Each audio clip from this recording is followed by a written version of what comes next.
Kami di sini akan membuat video PPT. Terima kasih. Hukum mim sukun terbagi menjadi 3. 1. Idgham mim terjadi apabila mim sukun bertemu dengan mim. Contohnya min khalaqakum min turabin. Yang kedua, ikhfa safawi terjadi apabila mim sukun bertemu dengan ba. Contohnya tarmim bihijarah. Yang ketiga, ikhfa safawi terjadi apabila mim sukun bertemu dengan selain mim dan ba. Contohnya alam taro kaifa fa'ala rabbuka bi ashabil fil. Hukum qalqalah dibagi menjadi 3. Yang pertama, qalqalah sughra terjadi apabila huruf qalqalah yang sukunya asli. Contohnya fa'ala bihi naqa'a. Yang kedua, qalqalah wusta terjadi apabila ada qalqalah di akhir kalimat diwakafkan tanpa tasydid. Contohnya innal insana bihi lakanun.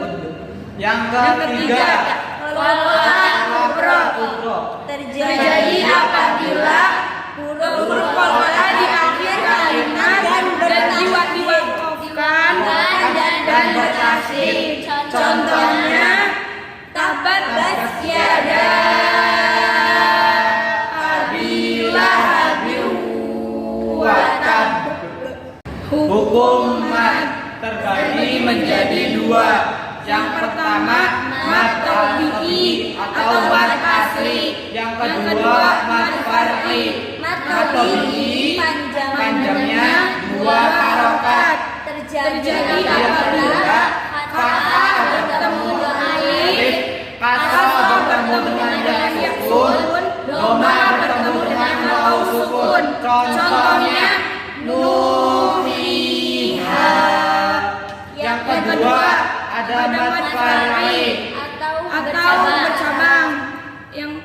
Yang pertama itu ada mad mulhaq bil asli. Yang kedua ada mad ghairu mulhaq bil asli. Terbagi menjadi 3. Pertama, mutasil bil tasydid. Hamzah bil hamzah. Mutasil bil hamzah. Yang kedua, mutasil bil sukun. Yang ketiga, mutasil bil tasydid. 3. Mad mulhaq bil asli. 1. Terbagi menjadi 5. Yang pertama, mad badal, mad tabkim, mad iwad, mad harfi, mad silah qasirah. Yang pertama, mad badal terjadi apabila ada hamzah bermad di awal kalimat. Contohnya ayatu. Yang kedua, mad tamkim terjadi apabila ada 2 ya. Yang pertama kasroh dan yang kedua tasydid. Yang kedua dibaca sukun. Contohnya Nadina.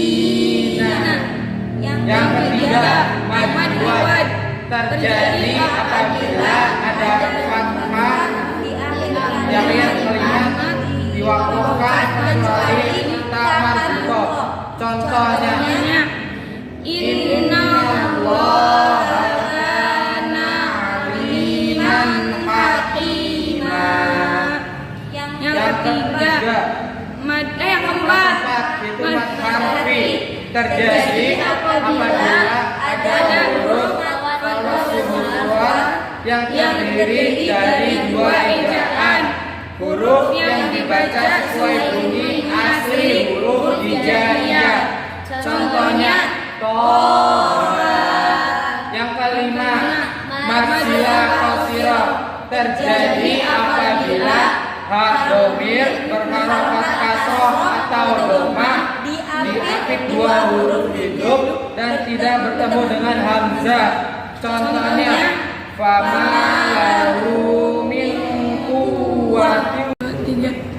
Mad ghairu mulhaq bil asli muttasil bil hamzah terbagi menjadi 3. Yang pertama, mad wajib muttasil terjadi apabila atau menti bertemu hamzah dalam satu kalimat. Contohnya, idza jaa nasrullahi wal fath. Panjangnya 5 harokat.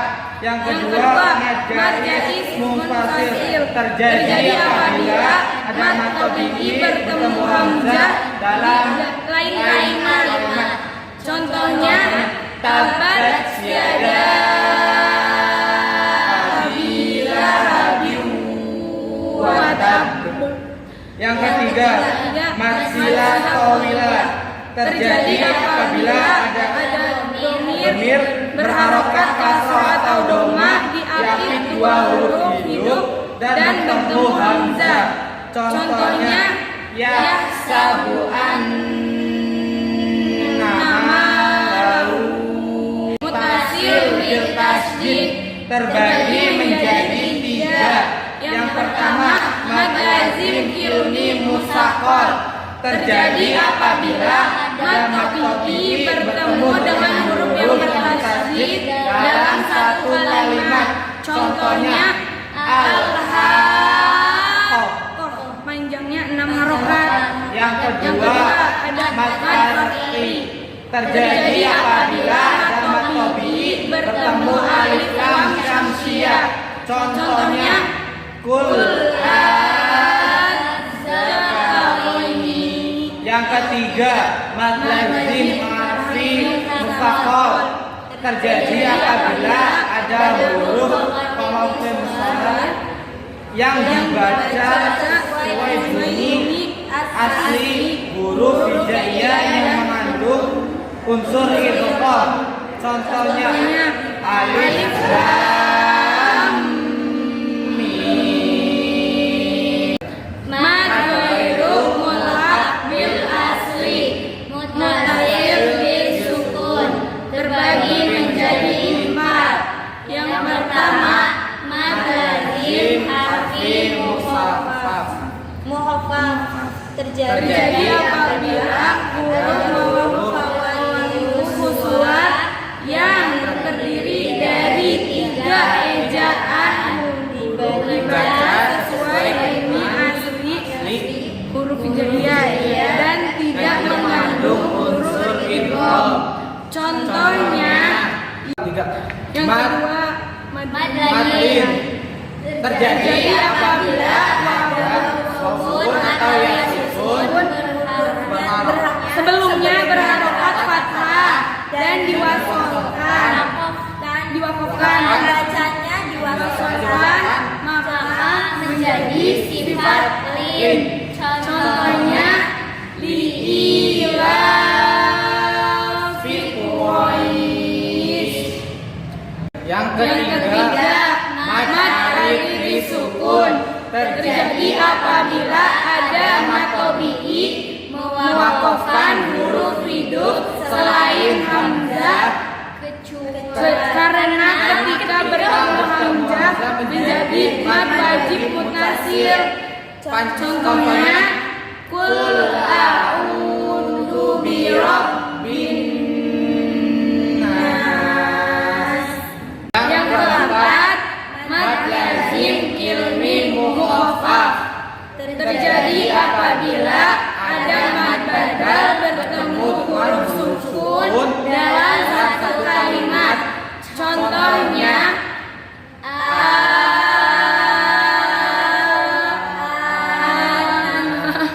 sifir terbagi menjadi 2. Yang pertama, mustahil. Yang kedua, mustadir. Mustahil ketika dibaca waqaf berhenti maka dibaca panjang. Ketika dibaca wasol lanjut maka dibaca pendek. Mustadir ketika dibaca waqaf berhenti, maka cara bacanya disukunkan. Ketika dibaca wasol lanjut, maka dibaca pendek. Contoh zikir mustatir. Ana. Contoh zikir mustatir.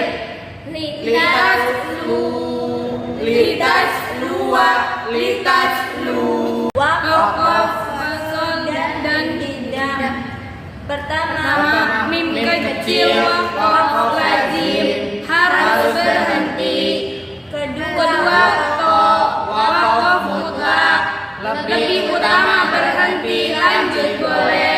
Yang ketiga, qaf lam ya al-waquf aula, waqaf tam lebih utama berhenti tapi lanjut boleh.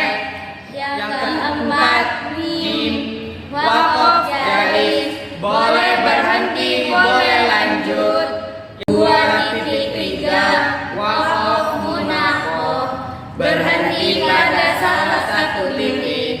Sin waqaf sakta berhenti sejenak tanpa mengambil nafas.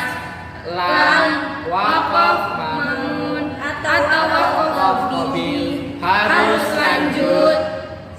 Sod lam ya al-wasul aula lebih utama lanjut tapi berhenti boleh. Zaid waqaf muzawwad lebih utama lanjut tapi berhenti boleh. Sod waqaf murahas lebih utama lanjut tapi boleh. Strip waqaf raum ciri-cirinya ketika ada huruf hidup yang diwakafkan di mana huruf setelahnya berharokat sukun kecuali matobi.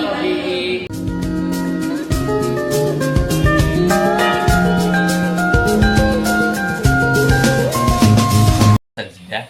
Nah, ayat sajdah itu jumlahnya kurang lebih ada 13 sampai 14. Saya lupa ayatnya itu yang mana aja. Saya juga kebetulan nggak hafal.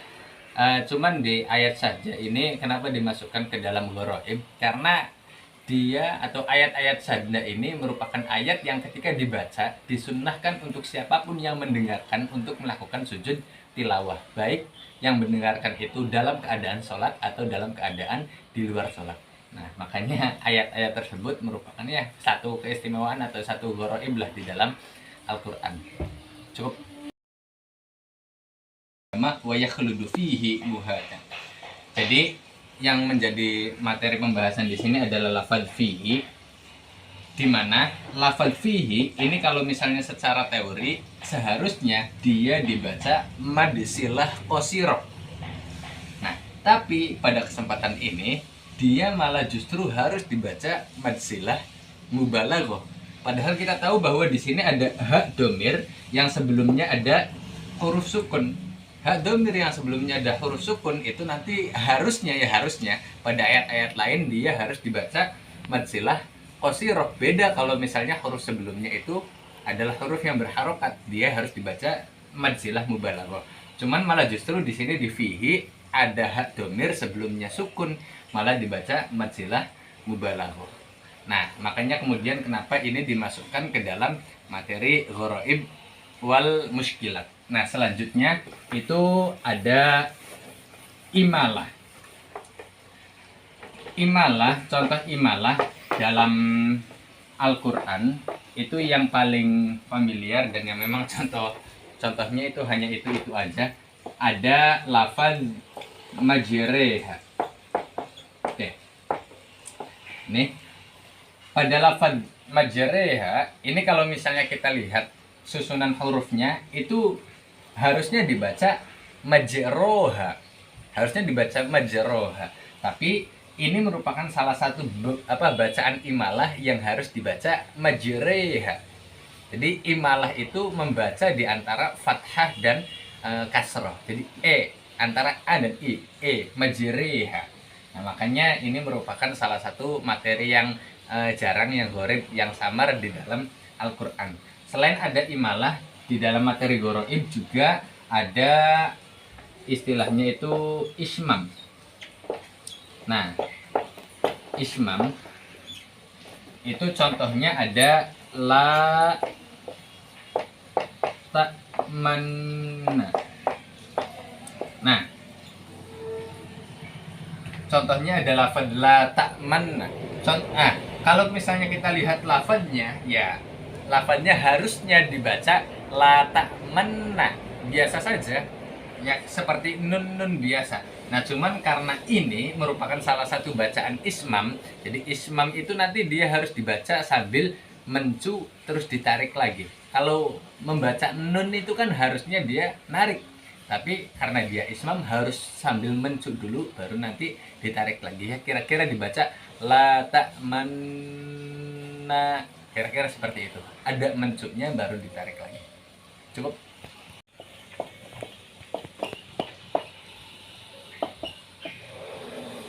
Ya.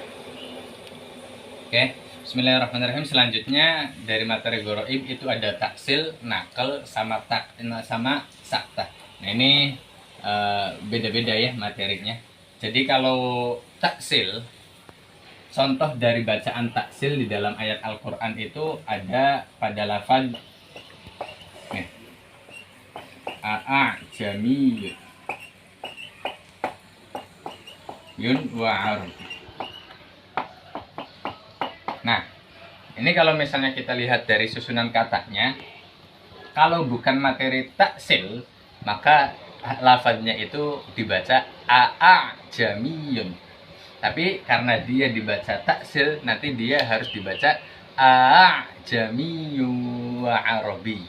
Kira-kira a'jamiyu wa arabi. Jadi bisa dibilang ada gabungan hamzah lah di situ. Nah, selanjutnya itu ada nakal. Nakal itu contohnya di dalam Al-Quran ada bi'salismul fusuk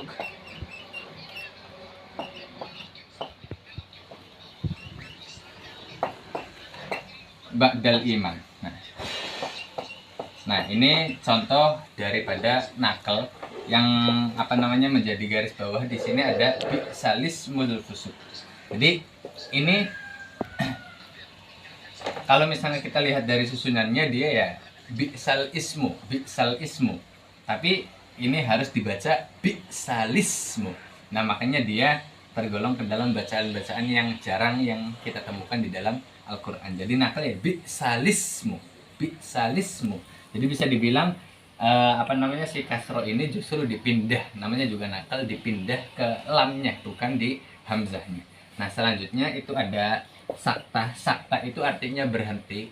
Nah, cuman di dalam Al-Quran yang dimaksud sakta itu apa? Bukan hanya berhenti, tapi berhenti tanpa boleh ambekan, tanpa boleh bernafas. Itu namanya sakta.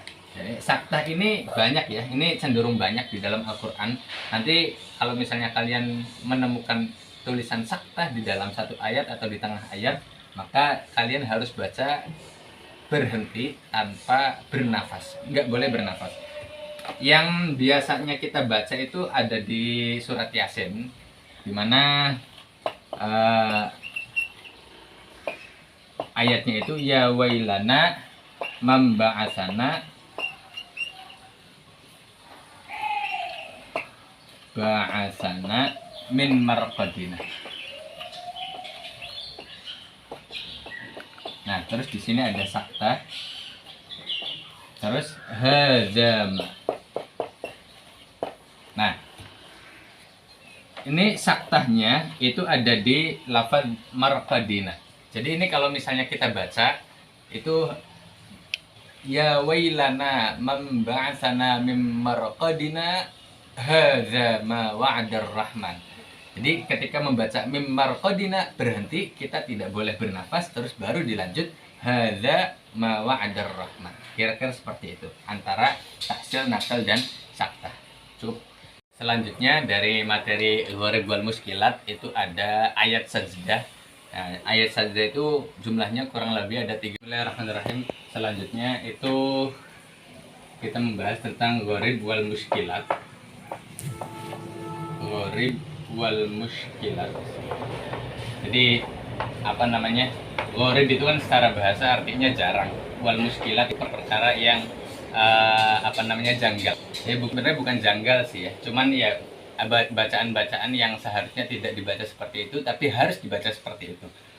Jadi gharib wal muskilat pada materi kali ini yang pertama itu kita bisa menemui materinya, yaitu yang pertama ada ibdal, yang kedua itu ada isbat, dan yang ketiga itu ada jawazul wajhin.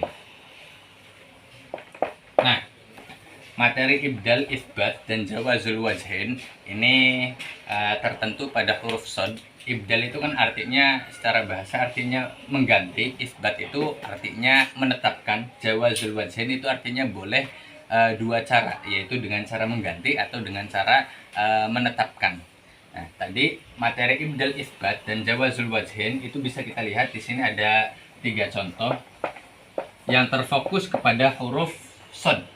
Contoh yang pertama dari contoh ibdal adalah contoh wallahu yakbidu wa yabsutu. Nah, di sini adalah pembahasan yang harus kita garis bawahi, di mana di sini ada lafaz wa yabsutu. Bisa kalian lihat bahwa yang tertera di dalam Al-Qur'an itu menggunakan huruf shad. Cuman di atas shadnya itu ada huruf sinnya. Nah, ini menandakan bahwa huruf shadnya itu harus diganti menjadi huruf sin. Nah, digantinya huruf shad menjadi sin itu disebut dengan ibdal. Jadi ibdal itu mengganti huruf shad menjadi sin. Nah, yang kedua itu isbat. Isbat itu artinya menetapkan. Menetapkan apa? Ya, shad dibaca shad, gitu aja. Shad dibaca shad. Contohnya ada di sini, kalian bisa lihat bahwa ada contoh lasta alaihim bimusaitir. Lasta alaihim bimusaitir, yang digaris bawahi adalah lafaz bimusaitir. Di sini ada huruf shad. Huruf shad ini ya harus dibaca shad. Shadnya tidak diganti menjadi sin. Namanya juga isbat. Nah, sebenarnya ya tidak ada ciri khusus mana yang isbat dan mana yang ibdal. Cuman kalian bisa membedakan antara isbat dan ibdal itu dilihat dari shadnya. Apakah di atasnya itu ada huruf sinnya atau tidak. Kalau ada sinnya itu menandakan bahwa shadnya itu diganti sin. Kalau misalnya tidak ada, berarti shadnya itu isbat atau benar-benar harus dibaca shad. Nah, yang ketiga itu jawazul wajhin. Jawazul wajhin itu artinya boleh dua wajah. Artinya nanti shadnya bisa dibaca shad, shadnya juga bisa dibaca sin. Contohnya dalam ayat am'indahum khazainu rabbika amhumul musaytirun. Kalian bisa lihat di sini ada lafaz al-musaytirun. Nih, ada lafaz al-musaytirun di mana di sini ada huruf shad. Shad dalam lafaz amhumul musaytirun tersebut kalian bisa baca dengan shad amhumul musaytirun atau bisa dibaca dengan sin, yaitu dengan dibaca amhumul musaytirun. Kira-kira seperti itu. Selanjutnya itu ada nunul wikoyah. Nun wikoyah atau biasa disebut dengan nun ziyadah, atau ada juga yang menyebutkan dengan nun iwad. Nun iwad. Ini kalau misalnya kita lihat dari artinya, nun ziyadah, ziyadah itu artinya tambahan, iwad itu artinya pengganti. Ya, nun ziyadah, nun tambahan atau nun pengganti. Nah, nanti bacaan nun wikoyah ini dia nanti terbagi menjadi 2. Nah, bisa di akhir ayat atau yang kedua itu di tengah ayat. Nah, nun wikoyah ini biasanya, ya bukan biasanya, nun wikoyah ini terjadi apabila ada tanwin yang bertemu dengan hamzah wasal. Jadi ya kira-kira seperti itu. Ya artinya berarti nanti kalau misalnya nun wikoyah di akhir ayat, kira-kira ada contoh naziron. Misalnya ada lafaz naziron di sini ayat. Terus kemudian di sini ada lafaz alladzi. Nah, ini kalau pada lafaz naziron kita wakafkan menjadi naziro, maka alladzi-nya ini kita baca allazi. Di sini ada hamzah wasal. Cuman kalau misalnya kita baca terus, kita baca nyambung antara lafaz naziron dan baca allazi, maka di sini kita bisa baca dengan nazironillazi. Nazironillazi. Di situ ditambahkan nun, yang namanya juga nun tambahan atau nun ziyadah. Ya, kira-kira seperti ini contoh dari nun mikoyah yang berada di akhir ayat. Nah, selanjutnya ada di tengah ayat. Ya, di tengah ayat sebenarnya sama aja kasusnya. Ada tanwin yang bertemu dengan hamzah wasol. Ya, misalnya ada lafaz qauman, misalnya, terus ada lafaz allazi.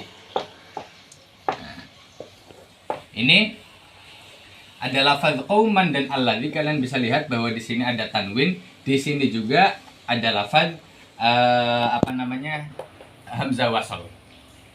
Ini kalau misalnya kita baca, kita nggak bisa membaca qaumal ladzi atau nggak boleh membaca qaumal ladzi, tapi harus membaca qaumanil ladzi.